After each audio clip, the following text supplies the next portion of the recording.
نحمده ونصلي على رسوله الكريم أما بعد فأعوذ بالله من الشيطان الرجيم بسم الله الرحمن الرحيم رب اشرح لي صدري ويسر لي أمري واحلل عقدة من لساني يفقهوا قولي. سورة الطلاق، سبق نمبر 299، آیت نمبر 1 سے 12 تک، لیسن نمبر 289، آیت 1 to 12۔ سورة الطلاق، اس سورت کے 2 رکوع ہیں، 12 آیات ہیں، 249 کلمات ہیں اور 1060 حروف ہیں۔ طلاق کا لفظی معنی آزاد کرنا، چھوڑ دینا، اور طلاق سمبل ہے جدائی کا، مفارقت کا، الگ کرنے کا، اور بنیاد اس کی کیا ہے؟ اختلاف، سبب انٹالرنس، باہم برداشت کا نہ ہونا۔ گھر کی دنیا ایک چھوٹا یونٹ ہے اور باہر کی دنیا ایک بڑا یونٹ ہے۔ جو کچھ باہر ہے اس کا ایک نمونہ ہر گھر کے اندر ہے۔ چھوٹی چھوٹی اکائیوں سے مل کر ایک بڑی دنیا بنتی ہے۔ یہ چھوٹے چھوٹے پیسز ہیں جن سے مل کر ایک پورا معاشرہ بنتا ہے۔ جب ایک گھر ٹوٹتا ہے، بنیادی یونٹ میں پھوٹ پڑتی ہے، تو اس کا اثر صرف اس گھر تک نہیں رہتا، وہ اثر پوری سوسائٹی تک جاتا ہے۔ توحید اتحاد کو جنم دیتا ہے، لیکن اس کے باوجود چونکہ انسانوں کو اللہ تعالیٰ نے مختلف بنایا ہے، تو لوگوں کی باہمی مزاج، سوچ، عادات کے اختلاف سے بعض اوقات ایسی صورتحال پیش آ جاتی ہے کہ اکٹھے رہنے والوں کے لیے اکٹھا رہنا مشکل ہوتا ہے، اور اس کا نتیجہ باہم جدائی ہوتا ہے، یعنی طلاق ہو سکتا ہے ایک خاندانی زندگی میں شوہر اور بیوی کے درمیان۔ خطبہ نکاح میں ہم دیکھتے ہیں کہ جو آیات آتی ہیں ان میں 4 دفعہ تقوی کا حکم آتا ہے۔ تو گویا نکاح کی یا خاندانی زندگی کی بنیاد کیا ہے، یا اس کی اصلاح اور بہتری کی بنیاد تقوی ہے، اللہ کا ڈر۔ جب دلوں میں خدا کا خوف ہوتا ہے تو بہت سی مشکلات بڑھنے سے رک جاتی ہیں، انسان ایک دوسرے کو اس کا حق دیتا ہے۔ اور پھر ہم اس صورت میں دیکھتے ہیں کہ جہاں پر طلاق کا ذکر آیا وہاں پھر 4 بار تقوی کا ذکر آیا۔ اکٹھے ہونے کے آداب میں بھی اہم ترین چیز تقوی، اور الگ ہونے کے آداب میں بھی، جدائی کے آداب میں بھی بنیاد کیا ہے؟ تقوی۔ یہ سورت البقرہ کے بعد نازل ہوئی۔ سورت البقرہ میں ہم دیکھتے ہیں کہ طلاق کے احکامات ملتے ہیں، پھر اس کے بعد کچھ تفصیلات عدت وغیرہ سے متعلق سورت الاحزاب میں بھی ملتی۔ اور ابن مسعود کہتے ہیں کہ سورت کے اندرونی مضامین اس بات کی گواہی دیتے ہیں کہ یہ سورت لازماً البقرہ کے بعد نازل ہوئی ہے۔ اور روایات سے یہ بھی پتہ چلتا ہے کہ جب لوگ سورت بقرہ کے احکام کو سمجھنے میں غلطیاں کرنے لگے اور عملاً کچھ مشکلات پیش آئیں، ان کی اصلاح کے لیے، حل کے لیے کیا نازل کیا گیا؟ سورت الطلاق کو نازل کیا گیا۔ تو خلاصہ یہ ہے کہ اسلام میں اصل بنیاد کیا ہے، یا اصل کیا ہے؟ نباہ کرنا، باہم مل جل کر رہنا، ایک دوسرے کی رعایت کرنا، ایک دوسرے کا خیال رکھنا، واعفو واصفحوا واغفروا پہ عمل کرنا۔ لیکن استثنائی طور پر، ایکسپشنلی، طلاق کی بھی اجازت ہے، لیکن اس کے حدود، طریقہ کار اور آداب بتا دیے گئے۔ اب اس معاملے میں کوئی اپنی مرضی نہیں کر سکتا، اسے لازمی طور پر ان شرائط کا، اصولوں کا خیال رکھنا ہوگا جو اللہ سبحانہ وتعالیٰ نے اس کے لیے مقرر کیے ہیں، کیونکہ یہ واقعہ صرف ایک گھر کے فساد کا نہیں، سوسائٹی میں فساد کا ذریعہ بنتا ہے۔ تو اس لیے ایسی حدود بتائی گئی ہیں کہ جن میں اصلاح کی گنجائش بھی ہے، اور اس کے ساتھ ساتھ اگر معاملہ درست نہ ہو تو احسن طریقے سے الگ ہونے کا طریقہ بھی بتا دیا گیا ہے۔ امید ہے سورت البقرہ کی کچھ باتیں یاد ہوں گی، اور طلاق دینے کا جو طریقہ وہاں بتایا گیا تھا اس کی روشنی میں کچھ چیزیں آپ کے ذہن میں ہوں گی۔ اوکے، بسم اللہ الرحمن الرحیم۔ یا ایھا النبی، اے نبی صلی اللہ علیہ وسلم، اذا جب طلقتم النساء، تم طلاق دو عورتوں کو. یا ایھا النبی کہہ کر آپ کو پکارا گیا، یعنی نبی صلی اللہ علیہ وسلم کو، آپ سے خطاب ہے، لیکن آگے جمع کا صیغہ استعمال ہوا ہے. تو اس سے پتہ کیا چلتا ہے، اگرچہ آپ کو پکارا گیا ہے لیکن حکم باقی سب کو بھی ہے، جو بھی اس مشکل کا شکار ہو، جس کو بھی یہ حل چاہیے ہو. اور آپ کا ذکر اس لیے بھی کیا گیا کہ چونکہ یہ احکامات ایسے احکامات ہیں جن کی موقع کی مناسبت سے پابندی لازم ہے، ان کو ایسا ہی کرنا چاہیے. یہ بالکل ایسے ہی ہے جیسے بہت جگہوں پر قل کہہ کے خطاب بظاہر آپ کو ہے لیکن اس میں شامل سبھی ہیں. اور قل کہہ کر آپ کو خطاب کیوں کیا جاتا ہے؟ اس حکم کی اہمیت کے پیش نظر، کیونکہ طلاق کے معاملے میں بہت سے لوگ اللہ کی قائم کردہ حدود کی پابندی نہیں کرتے اور غیظ و غضب اور غصے میں ناروا اقدامات کرتے ہیں. لہذا خطاب کا انداز مختلف ہے. یا ایھا الذین آمنوا نہیں کہا گیا بلکہ اس کے برعکس یا ایھا النبی کہا گیا. اذا طلقتم النساء جب تم طلاق دو عورتوں کو، یعنی طلاق کا ارادہ کرو، یعنی جب تمہارا ارادہ ہو طلاق دینے کا. یہ ایسے ہی ہے جیسے قرآن مجید میں آتا ہے اذا قرأت القرآن جب تم قرآن پڑھو، فاستعذ باللہ. تو اعوذ باللہ پڑھنے کے بعد پڑھی جاتی ہے یا یہاں مراد قرأت سے قرات کا ارادہ ہے؟ قرات کا ارادہ، یعنی جب تم قرات کا ارادہ کرو تو پہلے اعوذ باللہ پڑھ لو. تو اسی طرح یہاں بھی طلقتم سے مراد طلاق دے چکو نہیں ہے، بلکہ کیا ہے، جب تم طلاق دینے کا ارادہ کرو. فطلقوہن تو طلاق دو ان کو، لعدتہن ان کی عدت کے لیے.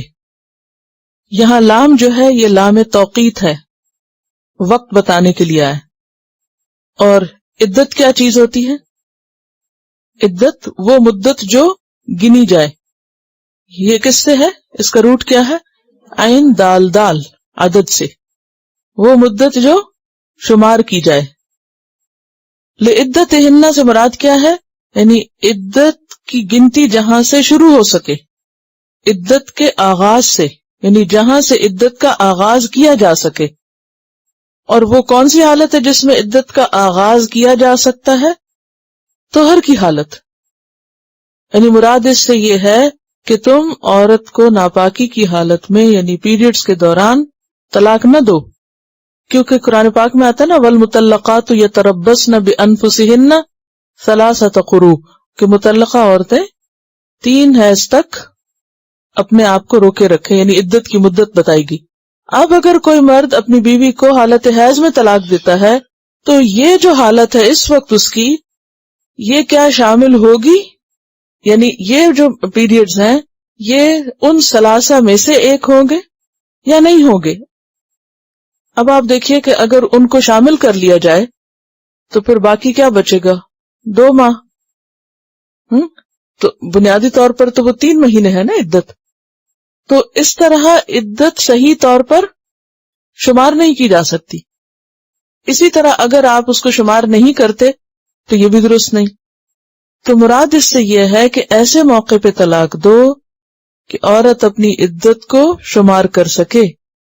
اور اس کی متفقہ صورت، اگریڈ اپون صورت کیا ہے کہ حیض سے قبل طہر کی حالت میں طلاق دی جائے، اور طہر بھی وہ جس میں شوہر اور بیوی کا باہم جسمانی تعلق نہ ہوا ہو، تاکہ آئندہ کے جو ایام ہیں ان میں یہ پتہ چل جائے کہ وہ عورت حاملہ نہیں ہے.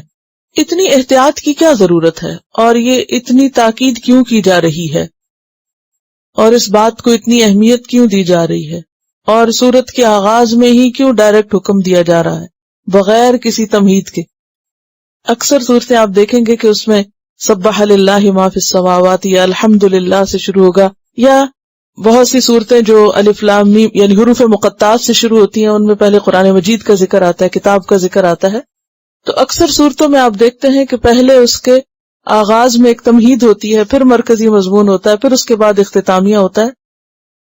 لیکن کچھ صورتیں ایسی بھی ہیں جن میں ڈائریکٹ بات شروع کر دی گئی ہے، اور اس سے بھی کیا پتہ چلتا ہے کہ بات بہت اہم ہے، توجہ سے اسی بات پر فوکس کرو، یہی حکم ہے اس وقت اہم تمہارے لیے کہ ایسا کرنا ہوگا۔ لیکن اس کے باوجود ہم دیکھتے ہیں کہ اس معاملے سے کس قدر مسلمان غفلت برتتے اور اس کا کوئی لحاظ ہی نہیں رکھتے، اور شاید اس کی ایک بڑی وجہ یہ ہے کہ پتہ ہی نہیں، علم ہی نہیں، جانا ہی نہیں۔ اور پھر یہاں پر جو جمع کا صیغہ استعمال ہوا اس میں وہ تو شامل ہے ہی جو ارادہ کرے، لیکن دوسرے لوگوں کے اوپر بھی کیا لازم ہے کہ وہ ایک دوسرے کو اس بات کی تلقین کرے اور حق کی طرف موڑے۔ اس میں ایک اور حکمت بھی ہے، ایک تو یہ ہے کہ عدت کا شمار ہو سکے، دوسرے یہ کہ بچے کا نسب محفوظ ہو سکے، وہ جس کا بیٹا ہے اسی کی طرح منسوب ہو، تیسرا یہ کہ عورت کی یہ حالت جو پیریڈز کی ہے یا حیض کی حالت ہے یہ صحت کی نسبت بیماری سے زیادہ قریب تر ہے، اور اس میں اس کا مزاج دیگر حالات کی نسبت زیادہ اریٹیبل ہوتا ہے، لہذا ایسے وقت میں کہ جب وہ پہلے ہی ایموشنلی فٹ نہیں، اس کو ایک اور صدمے سے گزرنا پڑے تو یہ ایک ناپسندیدہ بات ہے۔ لہذا درست اور بہتر صورت کیا ہے؟ فَطَلِّقُوهُنَّ لِعِدَّتِهِنَّ، ان کو ان کی عدت کے لیے طلاق دو، یعنی عدت شمار کرنے کے لیے، یعنی یہاں کے لیے جو ہے نا واسطے کے معنوں میں اس طرح نہیں آ رہا، مراد اس سے یہ ہے کہ اس کا شمار کر سکے۔ لام توقید کا کیا مطلب ہے؟ جو وقت بتاتا ہے۔ وَأَحْصُوا الْعِدَّةَ، اور شمار کرو گنتی، احسو احساس سے ہے صاد، یہ حسا کہتے ہیں کنکری مارنے کو، عرب کنکریوں پہ یعنی چھوٹے چھوٹے پیبلز پہ گنا کرتے تھے۔ اب یہ جو گنتی ہے یہ شمار کرنے کے لیے، اور نہ صرف یہ کہ وقتی طور پہ گننے کے لیے، بلکہ اگر کسی عدد کو یاد رکھنا ہوتا تھا کہ کوئی چیز کتنی ہے تو اتنی کنکریاں کیا کی جاتی، الگ کر لی جاتی، سنبھال کے رکھ دی جاتی ہیں۔ فلاں چیز مثلا اب تو آپ کے پاس کیلکولیٹرز ہیں اور کمپیوٹرز ہیں اور کاغذ ہیں اور پین ہیں، اور آپ کو ایک فگر کوئی بھی یاد رکھنا ہے، آپ کے پاس کون سی چیز کتنی ہے یا کیا کرنا ہے، تو آپ کیا کرتے ہیں؟ فوراً اس کو لکھ لیتے۔ جہاں نہ کاغذ ہو نہ قلم ہو اور انہیں فگرز یاد رکھنے ہو تو پھر وہ کیا کریں گے؟ کوئی چیز تو لے کے اتنی گنتی کی رکھ دیں گے نا کہ بھئی یہ چیز اتنی ہے، اتنی ہوگی۔ تو عام چھوٹے موٹے معاملات کو سلجھانے کے لیے کیا کرتے؟ کنکریاں گن کے رکھ لیتے۔ تو احصوا العدہ یعنی صرف یہ نہیں کہ گننا بلکہ شمار کرنے کے علاوہ ان کا ریکارڈ رکھنا مراد ہے، اس کا ریکارڈ رکھو۔ وَأَحْصُوا الْعِدَّةَ یعنی عدت کی ابتدا اور انتہا کا خیال رکھو اور اس کا ریکارڈ رکھو۔ کیوں ریکارڈ رکھو؟ تاکہ عدت سے پہلے پہلے شوہر رجوع کر سکے، اور عدت گزرنے کے بعد عورت نکاح کر سکے کہیں اور یا اسی کے ساتھ جس سے پہلے نکاح تھا، اگر ایک طلاق ہوئی ہے تو۔ بات سمجھ آ گئی؟ یعنی کیوں ضروری ہے؟ پہلے تو کہا نا فَطَلِّقُوهُنَّ لِعِدَّتِهِنَّ، پھر کہا وَأَحْصُوا الْعِدَّةَ، دوبارہ کیوں کہا احصوا العدہ؟ عدت کا باقاعدہ حساب رکھنا ہوگا، کتنا وقت گزر چکا، کتنا باقی ہے۔ کیوں؟ تاکہ کسی غلط فہمی میں کوئی ایسا قدم نہ اٹھ جائے کہ جس کے نتیجے میں اللہ کی حدود ٹوٹے۔ مثلا عورت کی عدت ختم ہو چکی تھی اور پہلا شوہر کیا چاہتا ہے؟ اس سے رجوع کرنا۔ اب ٹائم لمٹ ہے، اگر وہ ختم ہو گئی تو رجوع نہیں ہو سکتا، وہ عورت آزاد ہو چکی۔ اور اسی طرح اگر کوئی عورت کہیں دوسری جگہ شادی کرنا چاہتی ہے تو وہ جب تک عدت گزرے نہیں دوسری شادی نہیں کر سکتی۔ تو ایسی صورت میں بہت ضروری ہے کہ اس کا باقاعدہ حساب رکھا جائے، کب شروع ہوئی عدت اور کب ختم ہوگی۔ واتقوا اللہ، اور ڈرو اللہ سے، ربکم جو رب ہے تمہارا، تقوی کا حکم، اللہ سے ڈرو جو تمہارا رب ہے، اور اس معاملے میں پورا پورا خیال کرو۔ یہاں ایک بات یاد رہے کہ اگر کوئی حیض کی حالت میں طلاق دے دے تو اس صورت میں وہ طلاق بدعی کہلاتی ہے، لیکن طلاق ہو جاتی، یعنی قانونی طور پر وہ طلاق کاؤنٹ ہوگی۔ بعض علماء کا کہنا ہے، جن میں امام ابن القیم اور امام ابن تیمیہ ہیں، وہ کہتے ہیں کہ یہ طلاق شمار نہیں ہوگی، یا اس طلاق کو طلاق نہیں کاؤنٹ کیا جائے گا. اور اس کے لیے وہ کیا دلیل دیتے ہیں کہ عبداللہ بن عمر نے اپنی بیوی کو حیض کی حالت میں طلاق دی تو آپ صلی اللہ علیہ وسلم نے ایک طرف غصے کا اظہار فرمایا اور دوسری طرف ان کو کہا کہ وہ اپنی بیوی سے رجوع کریں اور اس کو اپنی زوجیت میں روکے رکھیں یہاں تک کہ وہ پاک ہو جائے، پھر اسے حیض آئے اور وہ طاہر ہو، اس کے بعد اگر طلاق دینا چاہے تو طلاق دے. اور طہر بھی وہ جس میں مباشرت نہ کی ہو. اور یہی وہ عدت ہے جس کا اللہ تعالیٰ نے یہاں حکم دیا ہے. ابن عباس اس آیت کی وضاحت میں کہتے ہیں کہ طلاق حیض کی حالت میں نہ دے، نہ اس طہر میں جس کے اندر شوہر مباشرت کر چکا ہو. ابن مسعود کہتے ہیں عدت کے لیے طلاق یہ ہے کہ طہر کی حالت میں مباشرت کے بغیر طلاق دی جائے. اکرمہ کہتے ہیں اس حالت میں طلاق دے کہ عورت کا حاملہ ہونا معلوم ہو، اور ایسی حالت میں نہ دے کہ وہ اس سے مباشرت کر چکا ہو اور یہ نہ معلوم ہو کہ وہ حاملہ ہے یا نہیں. ٹھیک ہے، تو یہ کچھ قانونی قسم کے احکامات ہیں. اور پھر یہ ہے کہ طلاق جب دی جاتی ہے تو ایک ہی بار طلاق کہنا کافی ہے. ایک دفعہ میں ایک سے زائد دفعہ طلاق کہنے کی ضرورت نہیں، کیونکہ ایک دفعہ کہنے سے بھی طلاق واقع ہو جاتی ہے. کیونکہ ایک شخص نے اپنی بیوی کو ایک وقت میں 3 طلاقیں دی تو نبی صلی اللہ علیہ وسلم نے جب یہ سنا تو غصے میں کھڑے ہو گئے اور فرمایا ایلعب بکتاب اللہ وانا بین اظہرکم، کیا اللہ کی کتاب کے ساتھ کھیلا جا رہا ہے حالانکہ میں تمہارے درمیان موجود ہوں. ایک اور روایت میں آتا ہے کہ عبادہ بن صامت سے مروی ہے کہ ان کے والد نے اپنی بیوی کو 1000 طلاقیں دے دی. انہوں نے جا کر مسئلہ پوچھا تو آپ نے فرمایا کہ 3 طلاقوں کے ذریعے اللہ کی نافرمانی کے ساتھ وہ عورت اس سے جدا ہو گئی اور 997 ظلم اور عدوان کے طور پہ باقی رہ گئے جن پر اللہ چاہے تو اسے عذاب دے، چاہے تو معاف کر دے. تو بنیادی طور پر اگر ایک شخص ایک وقت میں ایک طلاق طہر کی حالت میں دیتا ہے تو وہ طلاق اس کے لیے کافی ہے. 3 دفعہ حیض گزرنے کے بعد وہ عورت اس سے جدا ہو جائے گی. اب وہ عورت کہیں اور شادی کرنا چاہے تو کر سکے گی. پھر فرمایا کہ جب تم ایک طلاق دے دو لا تخرجوہن، نہ تم نکالو ان کو. کہاں سے؟ گھر سے. من بیوتہن، ان کے گھروں سے، یعنی جس میں وہ پہلے رہ رہی تھی. ولا یخرجن، اور نہ وہ خود نکلیں، یعنی نہ عورت خود نکلے نہ شوہر اس کو نکالے جب تک کہ اس کی عدت ختم نہ ہو جائے. اور اس دوران عدت اس عورت کا نان نفقہ اور رہائش مرد کے ذمہ ہوگا. اور یہ حکم ہے طلاق رجعی کے لیے، ایسی طلاق جس میں رجوع ہو سکتا ہو. الا، مگر، ان یاتینا، وہ ارتکاب کریں، بفاحشۃ مبینہ، صریح برائی کا، کھلی برائی کا ارتکاب کریں. اس صورت میں اگر تم فوراً ہی نکالنا چاہو نکال سکتے ہو. اب فاحشۃ کا لفظ جو ہے قرآن مجید میں کس برائی کے لیے استعمال ہوا ہے؟ زنا کے لیے. یعنی اگر عورت کسی بڑی برائی کی مرتکب ہو رہی ہے، شوہر کے علم میں یہ بات آئی یا اس کو شک گزرا اور اس کا وجود جو ہے اب اس کے لیے ناقابل برداشت ہے، تو بجائے اس کے کہ غصے میں آ کے کوئی اور بڑا قدم اٹھائے اور کسی قانون کو اپنے ہاتھ میں لے، تو بہتر ہے کہ بیوی کو پھر گھر سے نکال دے.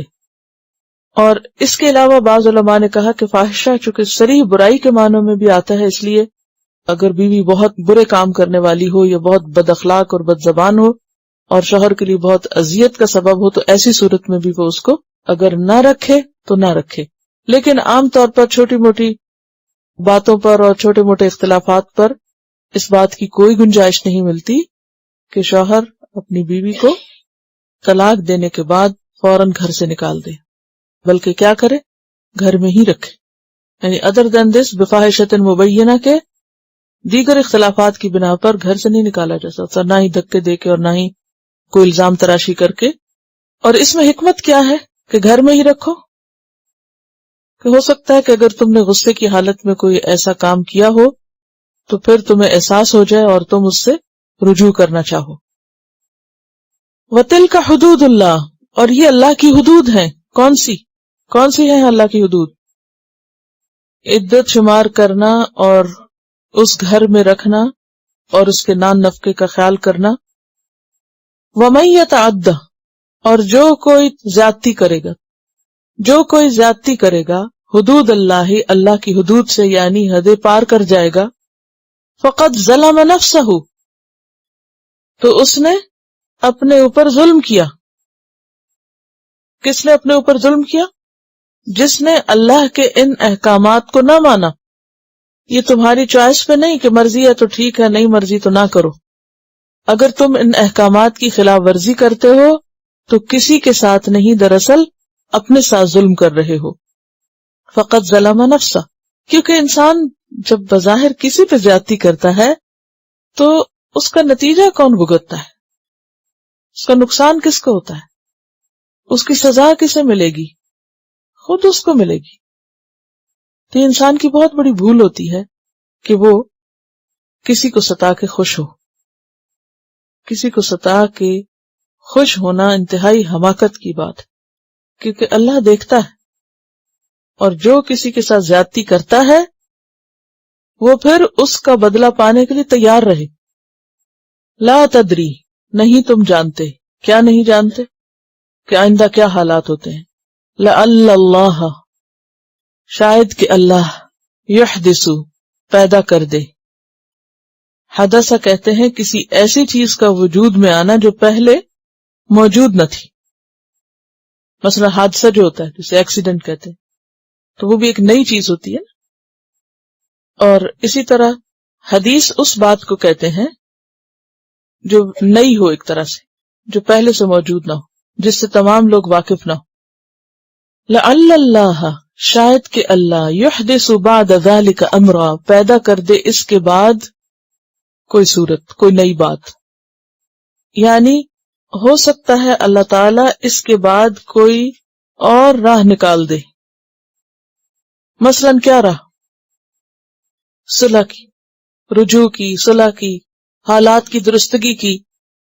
اور کئی ایک ایسے واقعات ملتے ہیں، آپ نے بھی سنے ہوں گے کہ غصے میں آ کے شوہر نے طلاق دے دی، پھر غصہ ٹھنڈا ہوا، پھر رجوع کر لیا، اور اس کے بعد ساری زندگی اچھے بھلے رہتے رہے.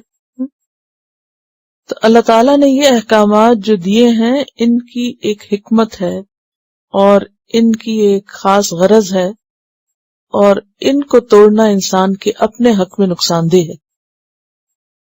فَإِذَا بَلَغْنَ أَجَلَهُنَّ، پھر جب وہ پہنچے اپنی عدت کو. اجل کا کیا مطلب ہوتا ہے؟ مقرر مدت. فَأَمْسِكُوهُنَّ، تو روک لو ان کو، یعنی رجوع کر لو. بِمَعْرُوفٍ، بھلے طریقے سے، یعنی عدت کے اندر ہی. او فارقوهن، یا جدا کر دو ان کو، الگ کر دو ان کو فرق سے. بِمَعْرُوفٍ، بھلے طریقے سے، معروف طریقے سے. وَأَشْهِدُوا، اور گواہ بنا لو. ذَوَيْ عَدْلٍ مِّنْكُمْ، دو عدل والے تم میں سے، دو صاحب عدل تم میں سے کیا ہو جائے؟ گواہ ہو جائے. ابھی جو گواہ بنانے کا حکم ہے یہ مینڈیٹری نہیں ہے، بلکہ کیا ہے؟ استحباب کے درجے میں، مستحب ہے. کیونکہ ضروری نہیں کہ ہر وقت کوئی گواہ اویلیبل ہی ہو. بعض اوقات شوہر اور بیوی تنہا ہوتے ہیں اور ایسے معاملات ہو جاتے ہیں. وَأَشْهِدُوا ذَوَيْ عَدْلٍ مِّنْكُمْ، اور گواہ بنا لو دو صاحب عدل تم میں سے. وَأَقِيمُوا الشَّهَادَةَ لِلَّهِ، اب یہ حکم گواہوں کے لیے. اور قائم کرو گواہی اللہ کے لیے، یعنی گواہی دینے والے گواہی بھی سچی دیں.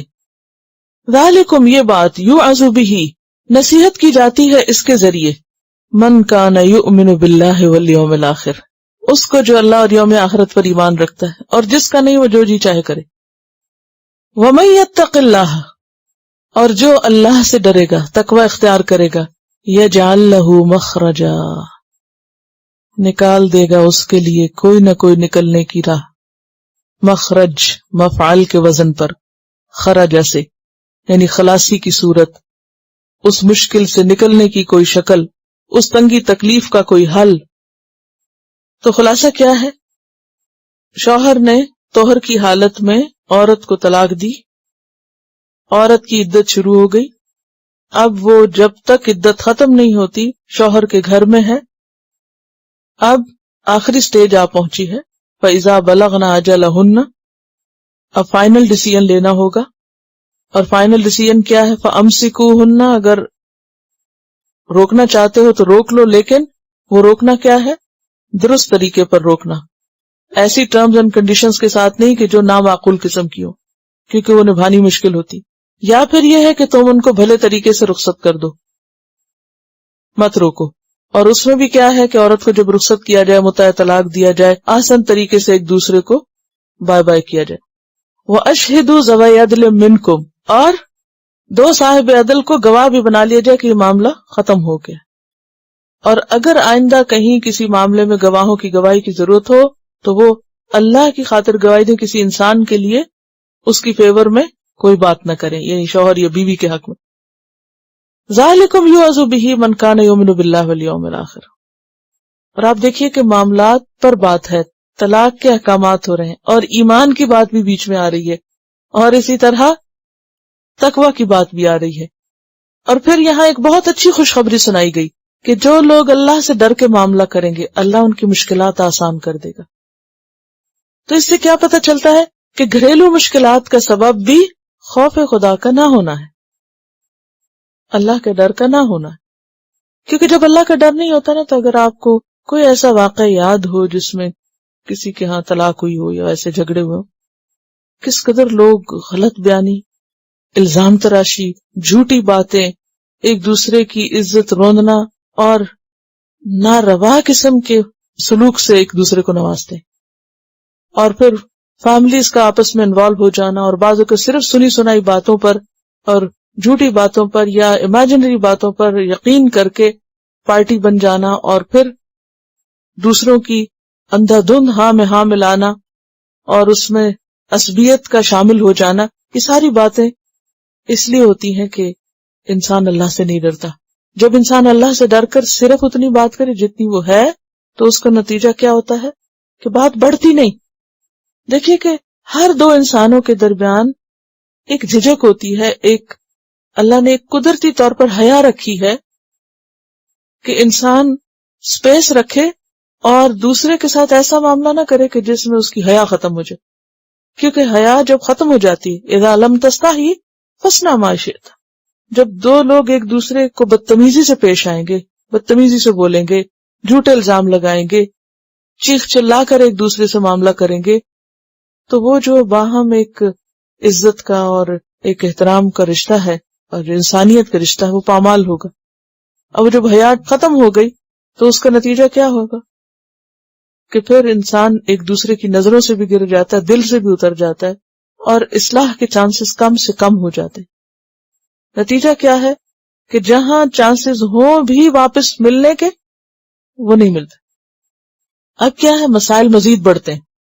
لیکن جو شخص اللہ سے ڈرتا ہو اور اللہ سے ڈر کے کسی پہ زیادتی نہ کرے، کسی پہ جھوٹا الزام نہ لگائے، صرف اپنے طرفدار بڑھانے کے لیے دوسرے کو نہ رگے دے، تو کیا ہوتا ہے؟ اللہ تعالیٰ اس کے ساتھ ہوتا ہے اور اس کی حمایت کے لیے اور اس کی بہتری کے لیے کوئی نہ کوئی مزید صورت پیدا کر دیتا ہے۔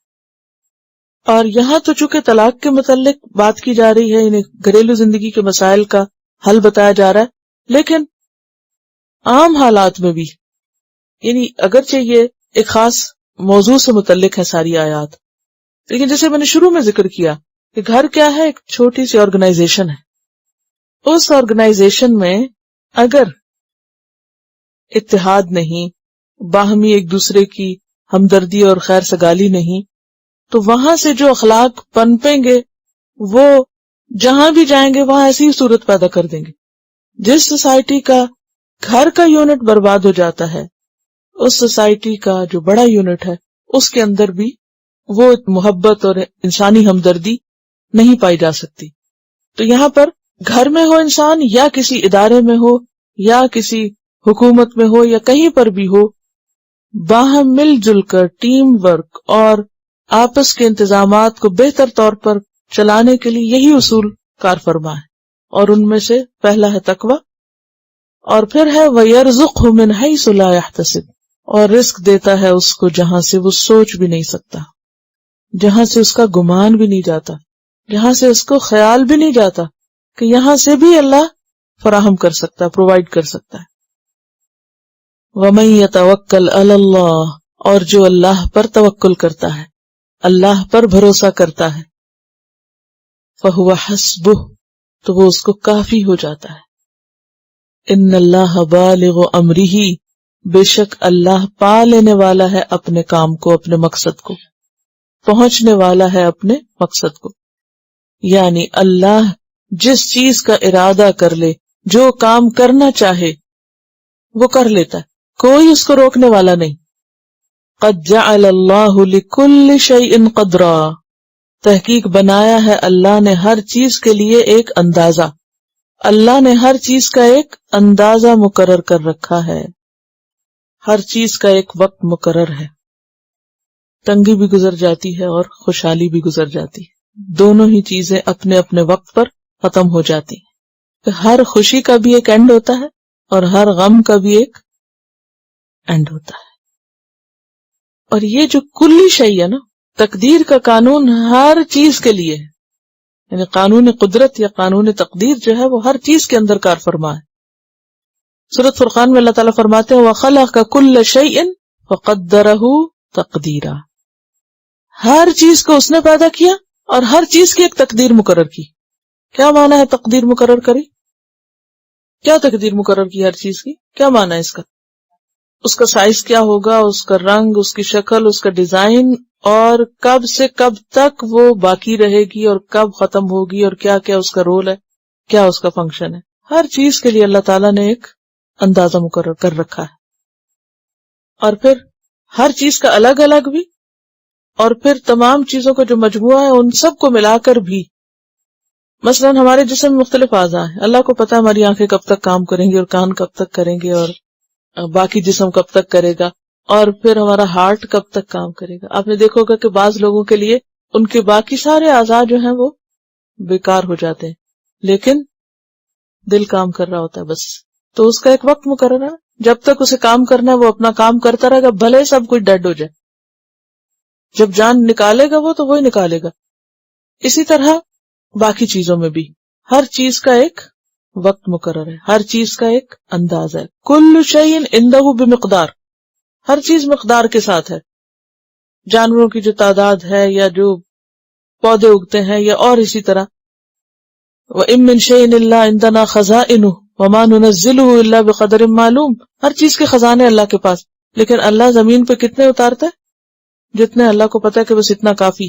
پھر نہ صرف یہ کہ ان چیزوں میں جو ہمیں یہاں نظر آتی ہے، بلکہ سورج اور چاند میں بھی اللہ نے اندازہ رکھا ہے، اس کے لیے بھی ایک تقدیر رکھی ہے. وَالشَّمْسُ تَجْرِي لِمُسْتَقَرٍّ لَهَا ذَلِكَ تَقْدِيرُ الْعَزِيزِ الْعَلِيمِ وَالْقَمَرُ قَدَّرْنَاهُ مَنَازِلَ، اس کی بھی تقدیر ہے.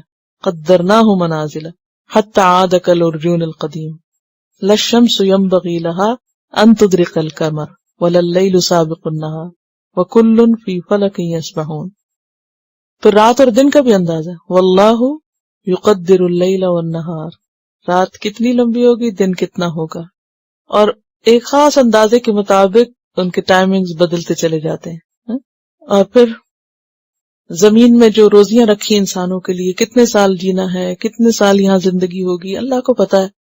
اور اس نے اس وقت تک کے لیے سارے انتظامات پہلے سے ہی انسان کو بھیجنے سے پہلے سے ہی کر رکھے. ہر چیز کی پلاننگ ہے اس کے پاس، ہر چیز کا ایک انداز ہے، ہر چیز کا ایک وقت ہے، ہر چیز کی ایک مقدار ہے، ہر چیز کا ایک مخصوص فنکشن ہے. قد جعل اللہ لکل شیء قدرا، طلاق ہو جائے یا طلاق کا معاملہ آ جائے تو کوئی کسی کا رازق نہیں ہے، کوئی کسی کی روزی کا مالک نہیں ہے، کوئی کسی کے مستقبل کو اپنے ہاتھ میں نہیں لے سکتا، کوئی کسی کو نقصان نہیں دے سکتا. لہذا ایسے معاملات میں جو انتہائی شدید مجروح کن جذباتی ہوتے ہیں ان میں بھی انسان کو اللہ پہ بھروسہ کرنا چاہیے.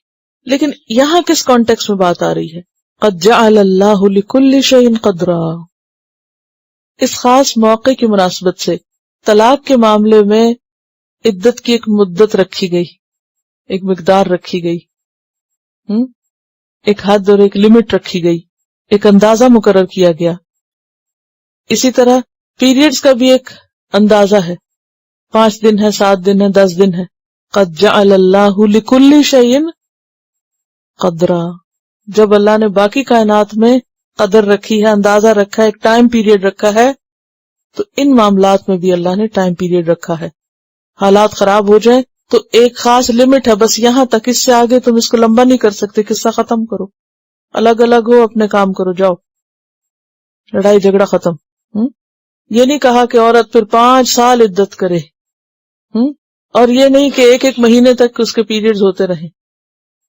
اب اس معاملے میں آپ دیکھیں کہ یہ سسٹم آپ کے کنٹرول میں تھوڑی ہے کہ آپ کو اگر اللہ نے 5 دن رکھے تو آپ اس کو 10 کر لیں.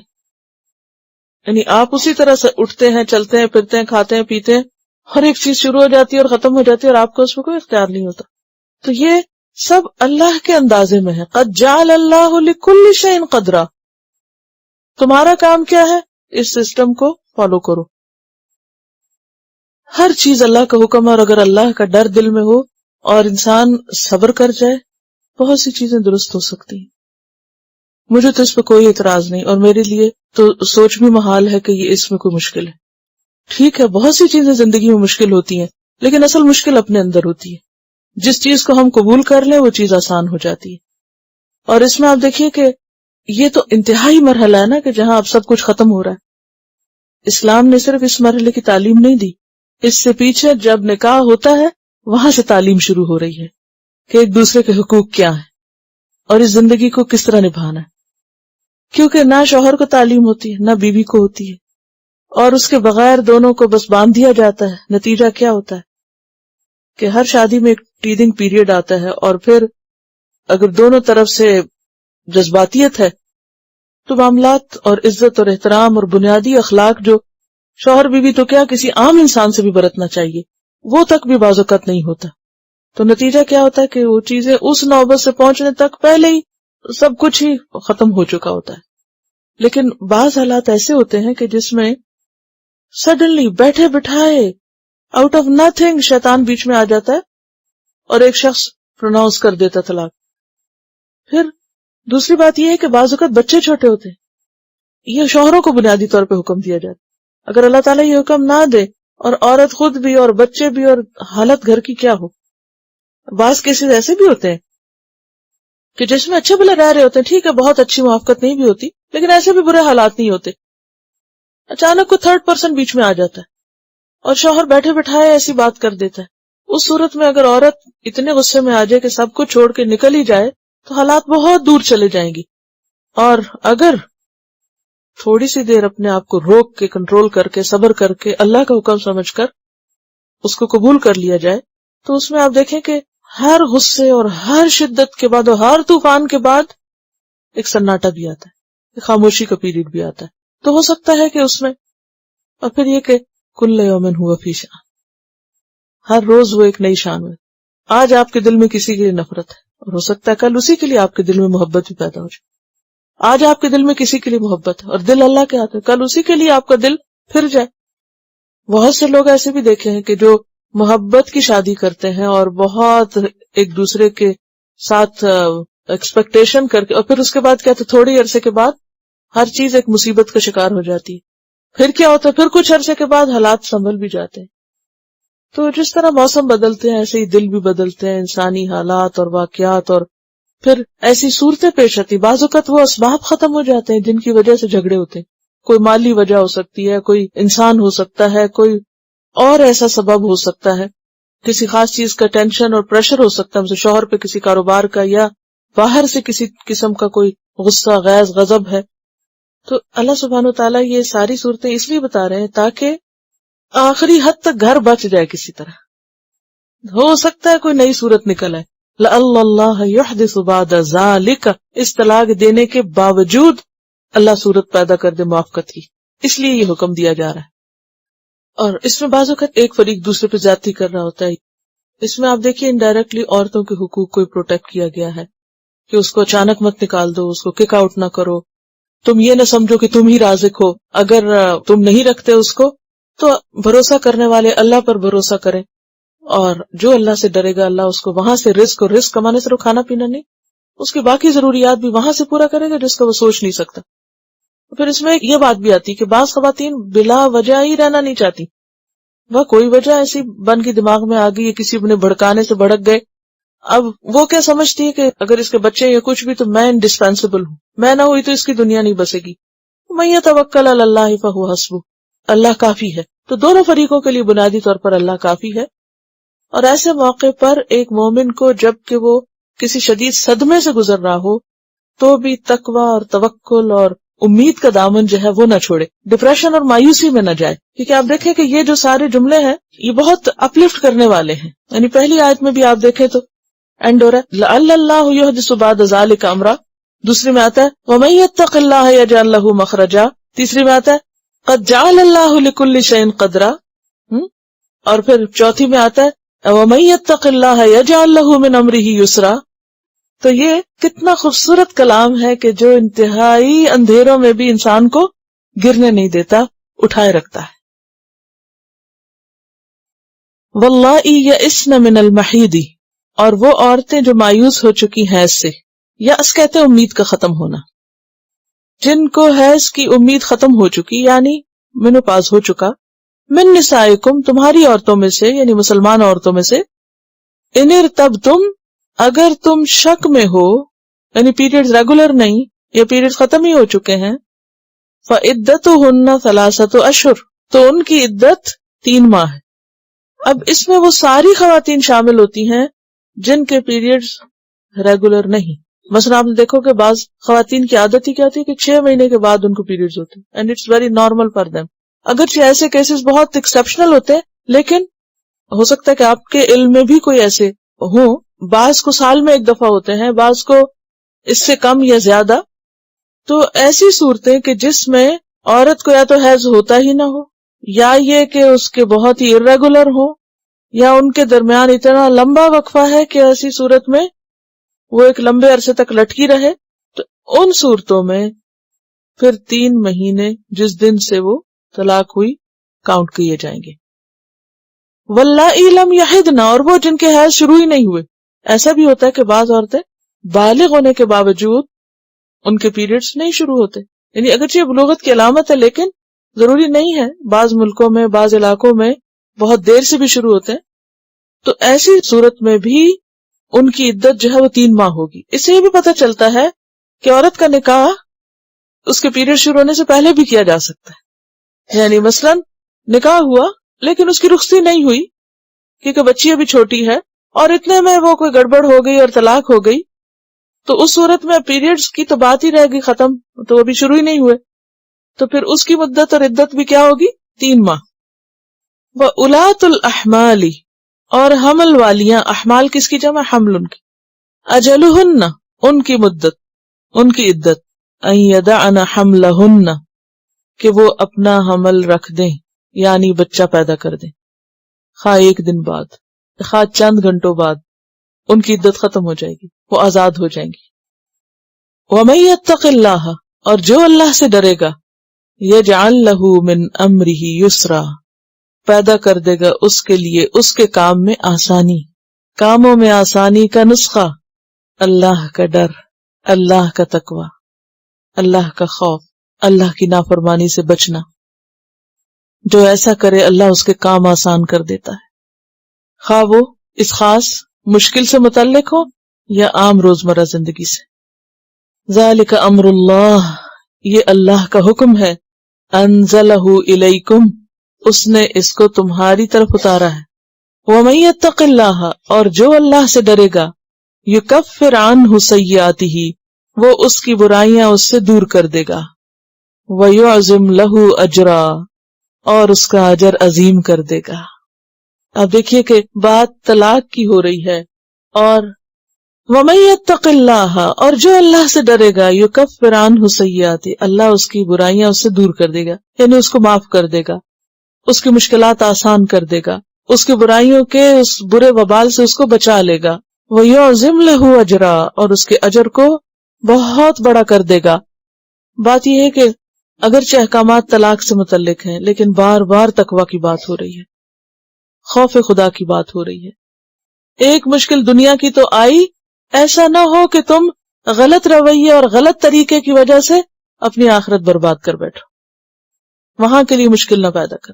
اور پھر ان آیات سے یہ بھی پتہ چل رہا ہے کہ صرف آخرت نہیں، دنیا میں بھی انسان کے لیے مشکلات زیادہ ہو جاتی ہیں، کمپلیکیشنز بڑھ جاتی ہیں جب انسان ناروا باتیں کرتا ہے، ناروا طریقے اختیار کرتا ہے۔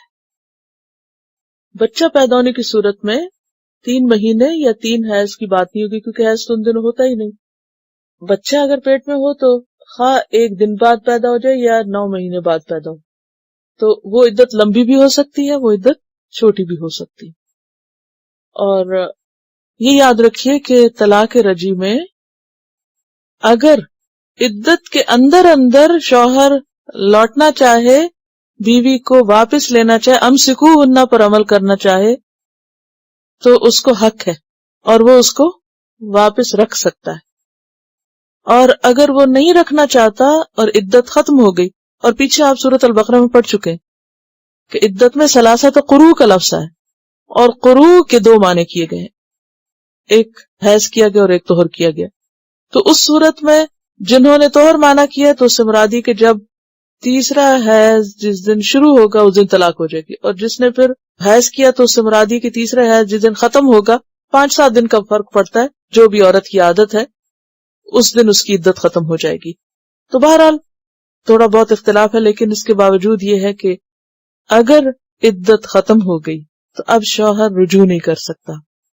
اب اگر وہ اس عورت کو واپس اپنے گھر لانا چاہتا ہے، دوبارہ نکاح ہوگا، اور اس نکاح میں وہ ساری شرائط پوری ہوں گی جو پہلی دفعہ نکاح میں ہوتا ہے، یعنی اس میں مہر بھی ہوگا اور گواہ بھی ہوں گے اور ولی بھی ہوگا، اور باقاعدہ اسی طرح دوبارہ وہ عورت آئے گی۔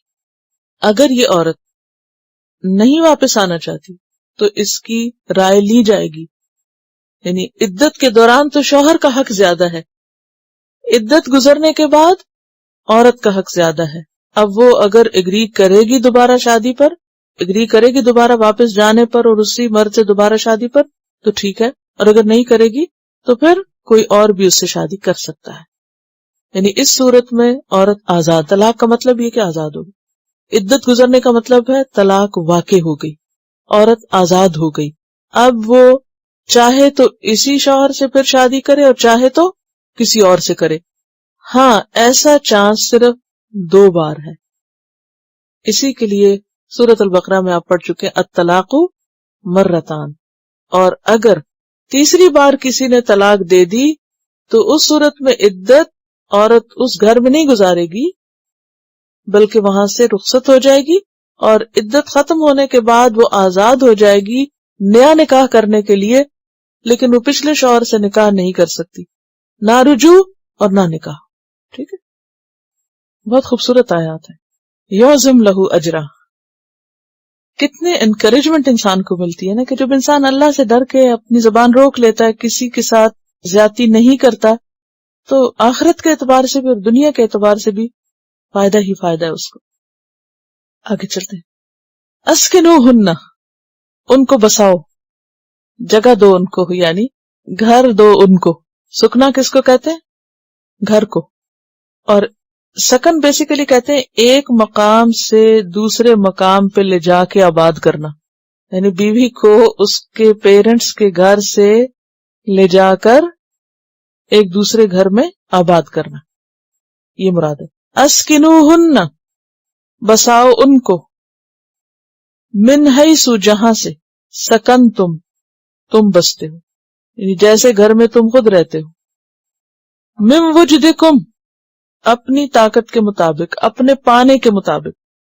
وجد کا لفظ اصل میں وجدہ سے، وجدہ کا مطلب ہے پانا، اور وجد کہتے ہیں موجود، جو تمہارے پاس موجود ہے، جو اویلیبل ہے۔ بساؤ ان کو جہاں تم بستے ہو، اپنی طاقت کے یا اپنے پاس جو فیسلٹی ہے تمہارے اس کے مطابق، یعنی بیوی کا جو سٹیٹس ہوگا وہ دراصل شوہر ہی کا سٹیٹس ہوگا، یعنی شوہر کے سٹیٹس کے مطابق ہی اس کو مقام ملے گا۔ یہ نہیں کہ خود اچھے گھر میں رہو، بیوی کو سرونٹ کوارٹر میں رکھو، یا یہ کہ کسی انیکسی میں رکھو، یا اسے اچھوت بنا کے کسی اور جگہ پھینکاؤ۔ تو بنیادی طور پر شادی کا مقصد کیا ہے؟ شوہر اور بیوی کا اکٹھے رہنا، یعنی یہ ایک بنیادی چیز ہے نکاح میں۔ اسکنوہن من حیث سکنتم، جہاں خود رہتے ہو وہیں رکھو اس کو. کیونکہ ہمارے معاشرے میں ایسا بھی ہوتا ہے نا کہ شادی کر کے بیوی کو اس کے میکئی بازو کو چھوڑ دیا جاتا ہے، اور کئی ماں وہ وہیں بیچاری گلتی سڑتی رہتی ہے. بعضوں کا چوری کی جو شادیاں ہوتی ہیں اس میں بیوی کو گھر نہیں لاتے نہ گھر دیتے ہیں. یعنی بعض ایسے واقعات تکلیف دہ سننے کو ملے ہیں کہ شادی بھی کر لی، عورت سے فائدہ بھی اٹھایا، اپنے سارے حقوق پورے کرائے، اور نہ اس کی شادی کو متعارف کرایا، نہ اس کو کوئی نام ملا، نہ اسٹیٹس ملا کہ کس کی بیوی ہے، کون ہے، نہ کوئی حق، نہ کوئی گھر، نہ کوئی جائیداد، نہ کوئی پراپرٹی، نہ کوئی عزت، نہ کوئی مقام.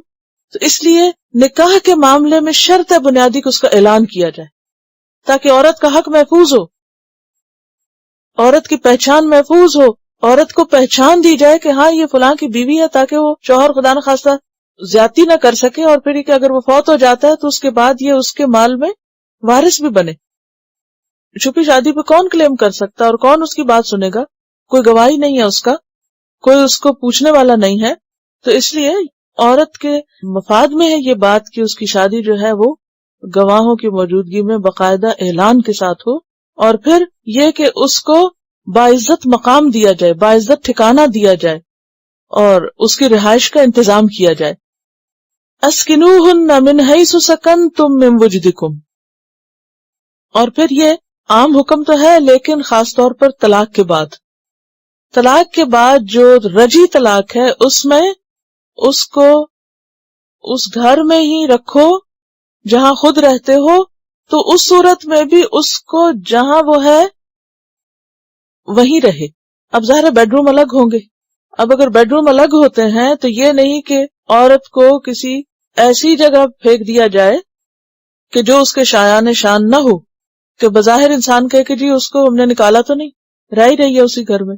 تو اس صورت میں اس کو طلاق کے بعد بھی جب تک وہ اس گھر سے چلی نہیں جاتی اس کو معقول، معزز، محترم مقام ہی دیا جائے گا رہنے کے لیے. اسکنوہن من حیث سکنتم، جس طریقے سے تم خود رہتے ہو اسی طریقے سے اس کو رکھو. من وجدکم، جو تمہاری حیثیت ہے. ولا تضاروہن، اور نہ تم ان کو ستاؤ، نہ تم ضرر پہنچاؤ، نہ نقصان دو. لتضیقوا علیہن، تاکہ ان پر معاملہ تنگ کر دو. تضیقوہن کا لفظ جو ہے یہ ضیق سے ہے، ضیق تنگ کو کہتے ہیں نا، یعنی اس طرح نہ سختی کرو، ایسا نہ تنگ کرو اس کو کہ وہ مجبور ہو کر چلی ہی جائے. اصل میں ضیق جو ہے نا یہ جگہ کی تنگی کے لیے آتا ہے، یعنی اس کی جگہ، اس کا ٹھکانہ تنگ نہ کر دو، اس کا حال تنگ نہ کر دو. اور پھر اس کے بعد دل کی تنگی کے لیے بھی آتا ہے، ٹھیک ہے، سانس کی تنگی کے لیے بھی ضیق النفس آتا ہے. ولا تضاروہن لتضیقوا علیہن، نہ ستاؤ ان کو کہ تنگ کر دو ان پر، تاکہ دنیا کے سامنے سچے بن جائیں کہ ہم نے تو نہیں نکالا، وہ تو خود ہی چلی گئی، وہی بگوڑی تھی. وَإِن كُنَّ أُولَاتِ حَمْلٍ، اور اگر ہوں وہ حمل والیاں یعنی پریگننٹ ہیں، فَأَنفِقُوا عَلَيْهِنَّ، تو ان پہ خرچ کرو، ان کا کھانا پینا، کپڑا، دوا، علاج، ڈیلیوری کے چارجز سب کچھ پے کرو. فَأَنفِقُوا عَلَيْهِنَّ حَتَّى يَدَعْنَ حَمْلَهُنَّ، یہاں تک کہ ان کا حمل وضع ہو جائے، یعنی بچہ پیدا ہو جائے. وہ ٹوٹلی اس کے ایکسپینسو شوہر کے ذمہ ہوں گے. یہ کب؟ عدت کے دوران. اب اگر وہ 9 مہینے تک اس گھر میں ہے اور ابھی بچہ پیدا نہیں ہوا تو اس کے سارے اخراجات شوہر کے ذمہ ہوں گے، اور اس میں کھانا پینا بھی اس کی خاص ضروریات کے مطابق اس کو دیا جائے گا. فَإِنْ أَرْضَعْنَ لَكُمْ، پھر اگر وہ تمہارے لیے دودھ پلائیں یعنی بچے کو، فَآتُوهُنَّ أُجُورَهُنَّ، تو دو ان کو ان کی اجرت، یعنی ان پر مزید خرچ کرو، کیونکہ اب بچے کے اخراجات مزید بڑھ گئے. تو یہاں اجور سے مراد دودھ پلائی ہے، دودھ پلانے کا معاوضہ، کیونکہ وہ ایکسٹرا فیور دے رہی ہے. اب وَأْتَمِرُوا بَيْنَكُمْ بِمَعْرُوفٍ، وَأْتَمِرُوا، اور حکم بجا لاؤ ایک دوسرے کا. اعتمار کہتے ہیں اصل میں ایک دوسرے سے مشورہ کرنے کو، امر سے ہے یہ لفظ. وَأْتَمِرُوا کس سے ہے؟ امر سے. اور امر کہتے ہیں حکم دینے کو، اور مراد اس سے ہے باہم حکم دینا یعنی آپس میں مشورہ کرنا اور مختلف چیزیں سجیسٹ کرنا. موسیٰ علیہ السلام جب مدین کی طرف نکلے تھے تو اس سے پہلے وہ ایک شخص آیا تھا نا، اور اس نے کہا تھا کہ ان الملأ یأتمرون بک، سردار تیرے خلاف سازشیں کر رہے ہیں، وہاں مشورہ کر رہے ہیں، یعنی ایک دوسرے کو حکم دے رہے ہیں، یعنی ایک دوسرے کو کہہ رہے ہیں کچھ. تو یہ جو ہے وَأْتَمِرُوا بَيْنَكُمْ بِمَعْرُوفٍ، تو مراد اس سے ہے کہ مناسب طریقے سے باہم اجرت کے معاملات مشورے سے طے کرو. سورۃ البقرہ میں بھی آتا نا وَالْوَالِدَاتُ يُرْضِعْنَ أَوْلَادَهُنَّ حَوْلَيْنِ كَامِلَيْنِ لِمَنْ أَرَادَ أَن يُتِمَّ الرَّضَاعَةَ، اور پھر اس صورت میں وَعَلَى الْمَوْلُودِ لَهُ رِزْقُهُنَّ وَكِسْوَتُهُنَّ بِالْمَعْرُوفِ وَإِن تَعَاسَرْتُمْ، اور اگر تم ایک دوسرے کو تنگ کرو. تعاثر کا لفظ جو ہے یہ تفاعل کے وزن پر اسرت سے عین سین رے، یعنی کام دشوار کرنا، کشمکش کرنا. یعنی اگر تم ایک دوسرے کو تنگ کرو، کس معاملے میں؟ بچے کے دودھ پلانے کے معاملے میں کہ عورت زیادہ مطالبہ کرے اور باپ جو ہے وہ حق نہ دینا چاہے، یا کسی اور وجہ سے کھٹ پٹ چلتی رہے، فَسَتُرْضِعُ لَهُ أُخْرَىٰ، تو جھگڑا ختم کرو، کوئی اور دودھ پلا دے، پھر اصل ماں دودھ نہ پلائے پھر کوئی اور پلا دے.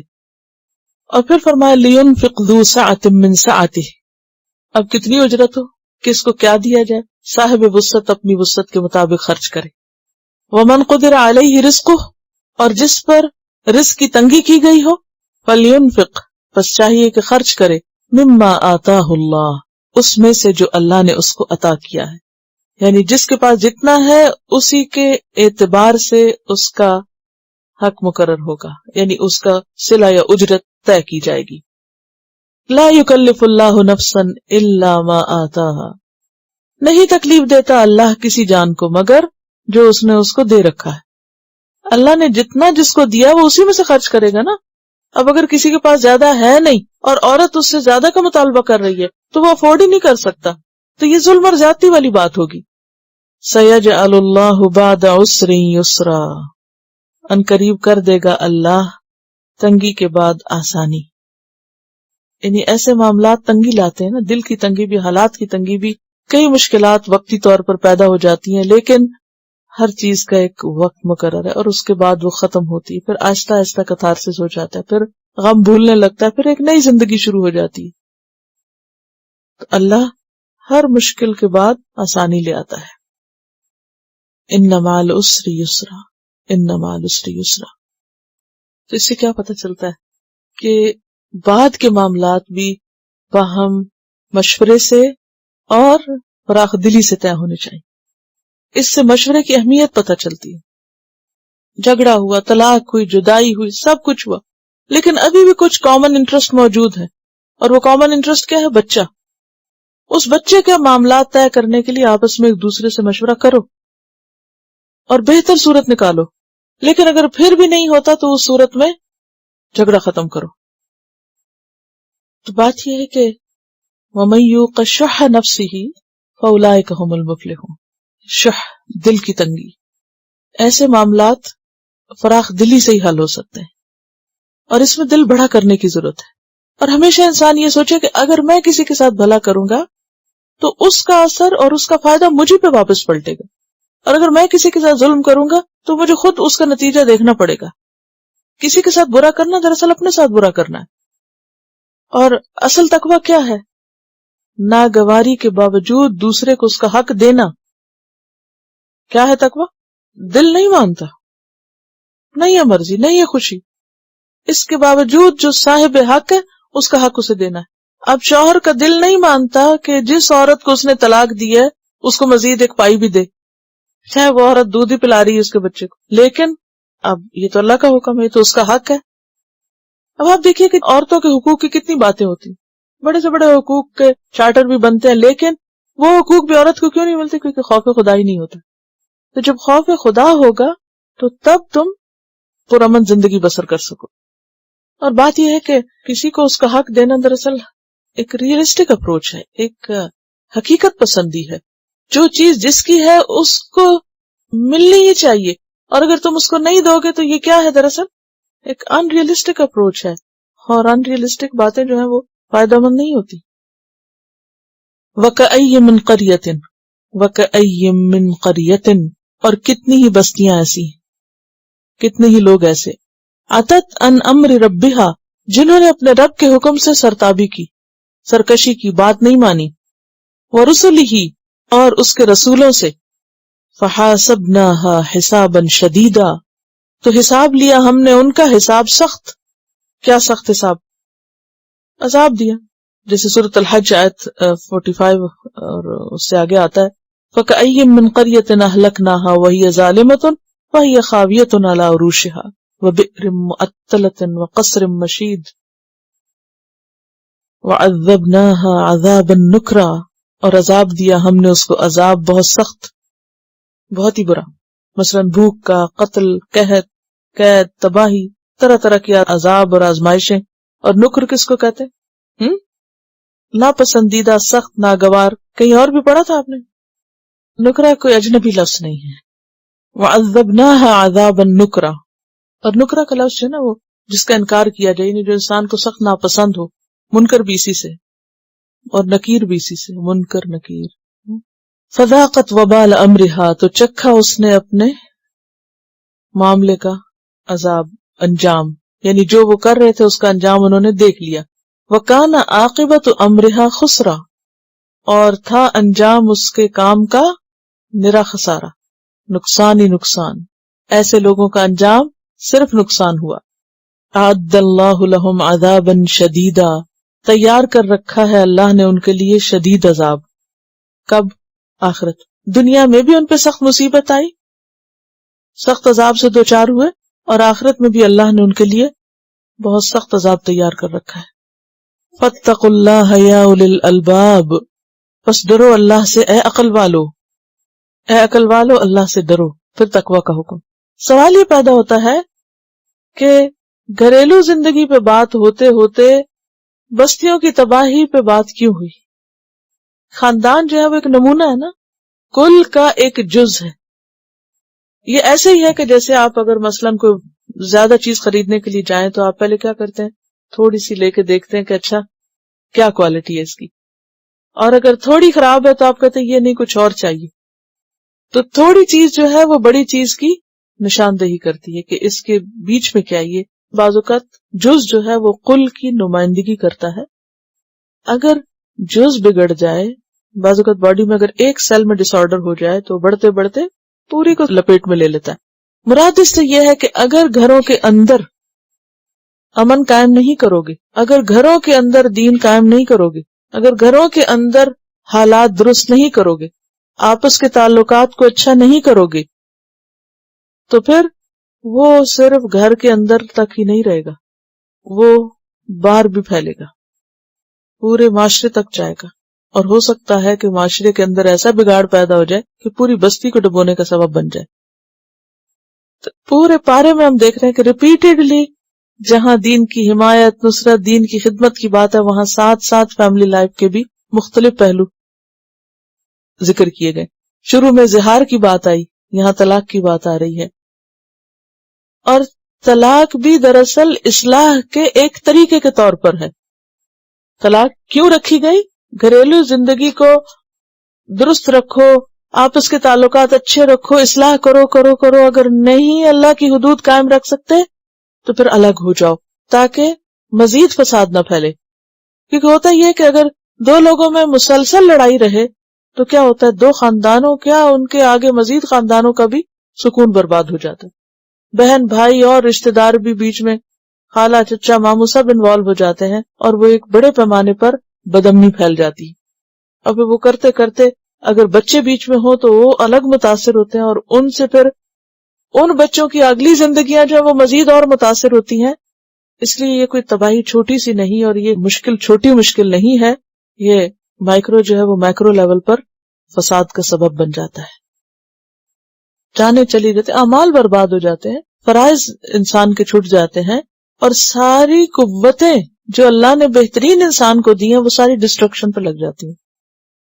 ہم جگہ سارا دن آپ جلتے اڑتے رہیں اور ایک دوسرے کے خلاف غیبت ہی کرتے رہیں اور الزام تراشی کرتے رہیں، اور کبھی کہانی ادھر سنائے اور کبھی ادھر سنائے، کبھی اس کو پریشان کریں کبھی اس کو پریشان کریں، تو جھگڑا ختم کریں. یہ بالکل ایسے ہی ہے کہ جیسے کسی جسم کے اندر اگر کوئی بیماری ہو تو پہلے کیا کہتے ہیں، دوا وغیرہ سے کو مرہم پٹی کر کے علاج کیا جاتا ہے. اگر اس سے کام نہ چلے تو پھر کیا کرنا پڑتا ہے؟ سرجری. ایٹ ٹائم سرجری پھر ضروری ہو جاتی ہے نا، کیونکہ اگر وہ سرجری نہیں ہوتی تو پھر کیا ہوتا ہے؟ کسی کو خدا نخواستہ کینسر ہو تو کیا ہوتا ہے؟ کیا کرتے ہیں؟ جتنا جلدی پتہ چل جائے اتنا جلدی اس کو نکال کے باہر پھینکو. جی، اور اگر نہیں شروع میں کرو گے تو کیا ہوگا؟ جان لیوا. تو اسی طرح خاندانی تعلقات میں اصلاح کرو کرو کرو، اگر نہیں ختم کرو تاکہ ایمان لیوا نہ ہو. الذین آمنوا قد انزل اللہ الیکم ذکرا. اے لوگوں جو ایمان لائے، یا الذین نہیں کہا، وہ لوگ جو ایمان لائے اللہ نے تمہاری طرف تو ذکر نازل کیا ہے. یہ کتاب ہے، نصیحت ہے، پھر بھی نہیں سمجھو گے، پھر بھی ہدایت نہیں پاؤ گے، پھر بھی اس پر عمل نہیں کرو گے، اس کو چھوڑ کے اپنی مرضی کی زندگی بسر کرو گے، اپنی عقل سے، لاجک اور اپنی خود ساختہ فلسفے اور خود ساختہ چیزوں کی ایکسپلینیشن کر کے اس کے مطابق زندگی بسر کرو، اپنی خواہشات پر، منمانی انٹرپریٹیشنز پر. اللہ نے تمہاری طرف ذکر نازل کیا ہے، تمہیں اپنی زندگی اس کے تابع کرنی ہے. یہ تم سے مطلوب ہے، اس سے ہٹ کر نہیں، نہ زیادہ نہ کم. اعد اللہ لہم عذابا شدیدا فاتقوا اللہ یا اولی الالباب الذین آمنوا. اولو الالباب کون ہے؟ الذین آمنوا قد انزل اللہ الیکم ذکرا. تو گویا یہ ذکر جو ہے یہ ذریعہ ہے کس کا؟ تقوی پیدا کرنے کا. ذکر سے جڑے رہو گے تو دلوں میں خدا کا خوف باقی رہے گا. اسی لیے آپ دیکھیں کہ آپ کو جتنے بھی صحابہ کرام کے آپ حالات پڑھیں گے، ایک کے بعد ایک کے بارے میں آپ کو ملے گا کہ کس طرح ان لوگوں کا قرآن کے ساتھ تعلق تھا، اپنی نمازوں کے اندر اور مختلف مقامات پر. یعنی مسلسل تزکیہ اس کے ذریعے ہوتا. اگلی آیت میں بھی آپ دیکھیں، رسولا یتلو علیکم آیات اللہ. ذکر کی وضاحت کر دی کہ کیا ہے وہ ذکر جو رسول پر اترا ہے. یتلو علیکم آیات اللہ، جو اللہ کی آیات تم کو پڑھ کے سناتا ہے. تو اس سے کیا پتہ چلتا ہے کہ قرآن صرف خود پڑھنے کی بھی چیز نہیں، بلکہ اس کو پڑھ کے سنانا اور دوسرے کو اس کے ذریعے نصیحت کرنا اور اس کے ذریعے خدا کا خوف دلانا ضروری ہے. آیات کیسی ہیں؟ مبینات، واضح کر دینے والی، روشن. لیخرج الذین آمنوا وعملوا الصالحات من الظلمات الی النور، تاکہ نکال دے ان لوگوں کو جو ایمان لائے اور انہوں نے اچھے کام کیے اندھیروں سے روشنی کی طرف. یہ ہے ذکر کا مقصد. اب اگر کسی کا ذکر سے تعلق ہی نہیں، قرآن سے تعلق ہی نہیں، تو قرآن کے بغیر وہ روشنی میں کہاں سے جا سکتا ہے؟ اندھیروں سے کیسے نکل سکتا ہے؟ وَمَن يُؤْمِن بِاللَّهِ، اور جو اللہ پر ایمان لے آئے گا، وَيَعْمَلْ صَالِحًا، اور نیک کام کرے گا، یعنی اس قرآن کی روشنی میں، اس قرآن کے مطابق، يُدْخِلْهُ جَنَّاتٍ تَجْرِي مِن تَحْتِهَا الْأَنْهَارُ، وہ داخل کرے گا اس کو باغوں میں بہتی ہیں جس کے نیچے سے نہریں. خالدین فیہا ابدا، ہمیشہ رہنے والے ہیں اس میں ہمیشہ ہمیشہ. ابد جو ہے یہ ازل کے معنی میں، ازلی ابدی جس کو کہتے ہیں نا، ازل سے ابد تک. ازل کی ضد اس معنی میں ہے کہ آغاز سے انتہا.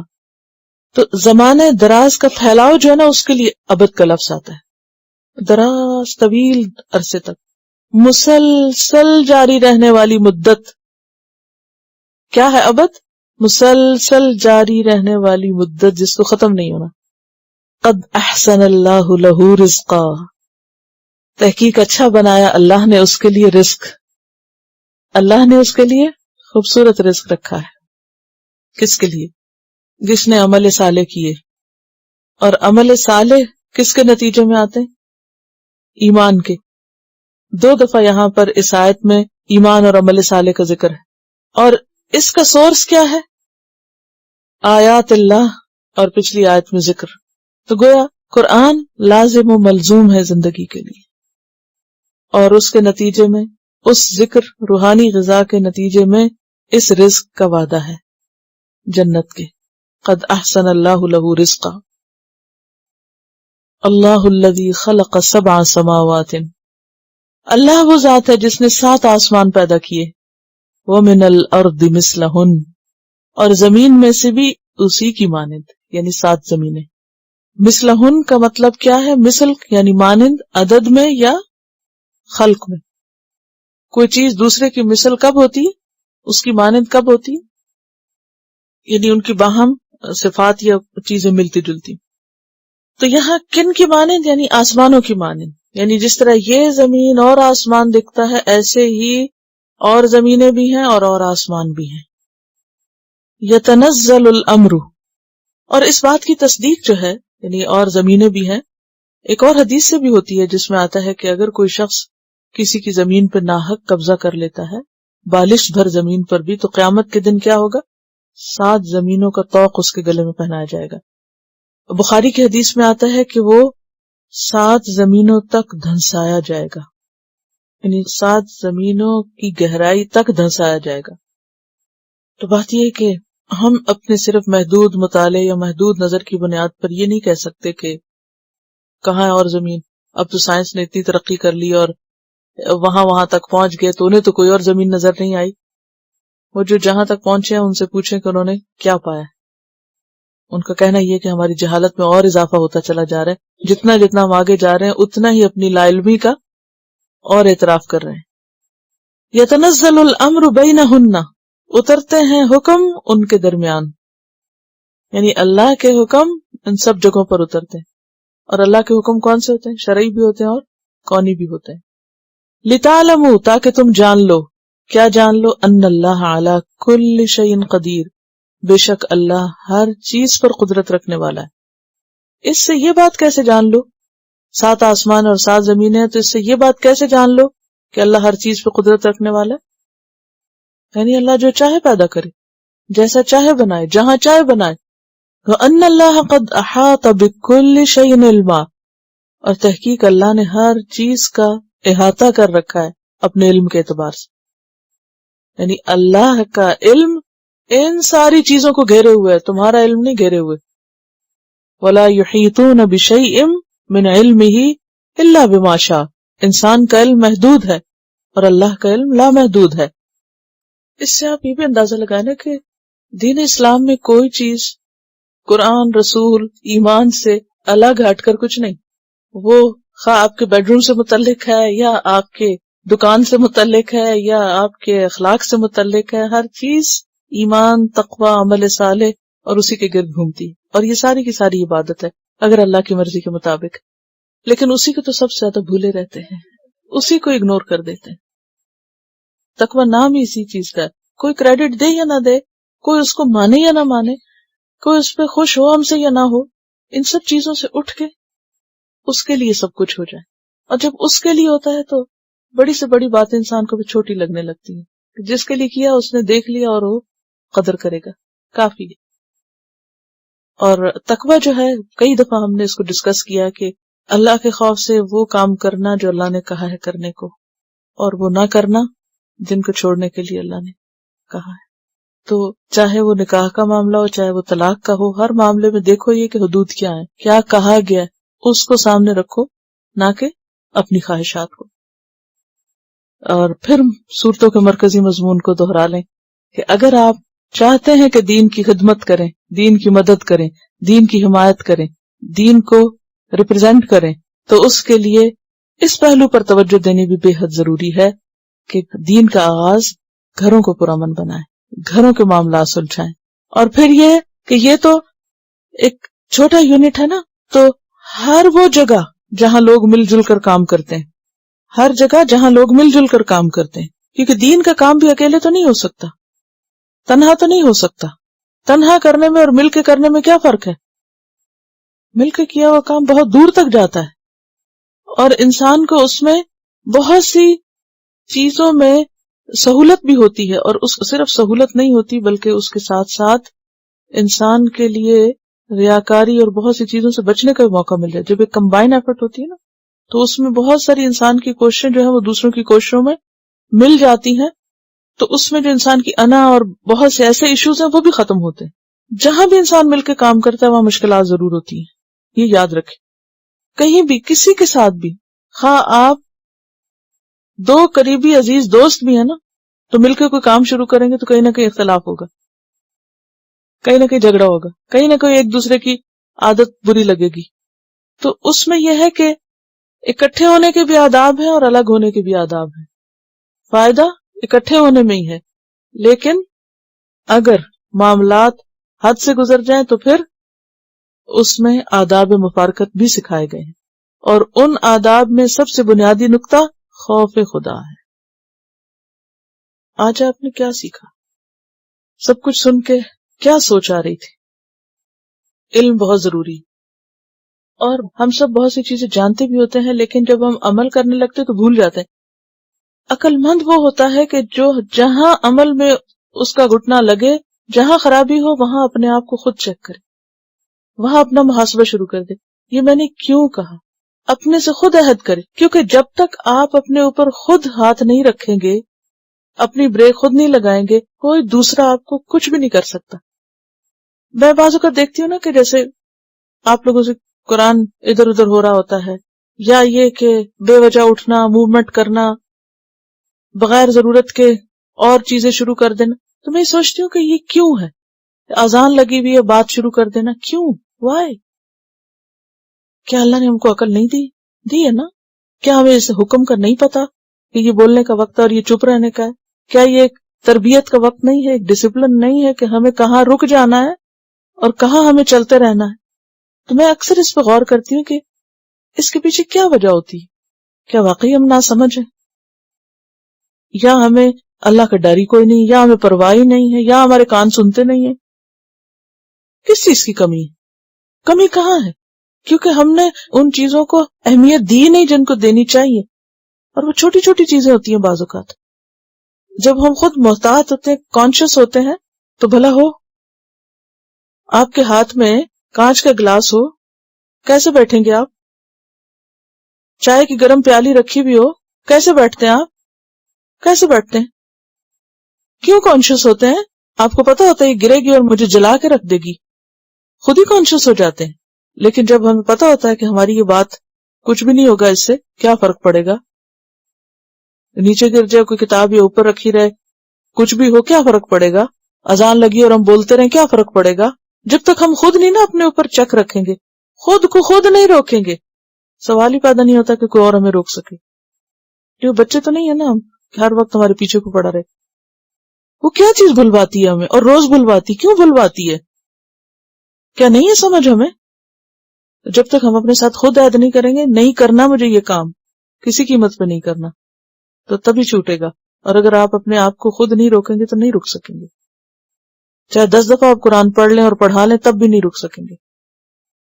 عہد کرنا پڑے گا کہ مجھے رکنا، میں نے بس اس کے بعد نہیں کرنا، یہ چھوڑنا ہے مجھے، اور ایک سب کچھ اکٹھا نہیں، ایک کے بعد ایک، ایک کے بعد ایک، ایک کے بعد ایک کرتے چلے جائیں، کرتے چلے دیکھیں انشاءاللہ ہوگا۔ جب آپ ارادہ کریں گے تو اللہ بھی مدد کرے گا، اور اگر آپ کو اپنا ارادہ کمزور ہے نا اور آپ کی نیت ٹھیک نہیں تو اللہ کی طرف سے بھی مدد نہیں آئے گی۔ یہاں کیوں کہا کہ جو اللہ سے ڈرے گا اس کے لیے اللہ کاموں میں آسانی پیدا کر دے گا، جو اللہ سے ڈرے گا اللہ اس کے لیے مشکل سے نکلنے کا راستہ آسان کر دے گا، جو اللہ سے ڈرے گا اللہ اس کے لیے کوئی اور راستہ نکال دے گا، تنگی کے بعد آسانی پیدا کر دے گا۔ تو ہم سب کو سنجیدہ ہونے کی ضرورت ہے، کیونکہ ہم سب کے ساتھ دین کا نام لگ گیا ہے نا، ہم دین کے نمائندہ ہیں۔ اس میں یہ چاہوں گی کہ اس کا جو ہے نا اقبال کلانی کی طلاق کے مسائل، اس کو مزید آپ اس میں دیکھ لیجیے، احادیث وغیرہ ان آیات سے ریلیٹڈ جو چیزیں تلاوت سن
Okay. Subhanakallahumma wa bihamdika nashhadu an la ilaha illa anta nastaghfiruka wa natubu ilayk.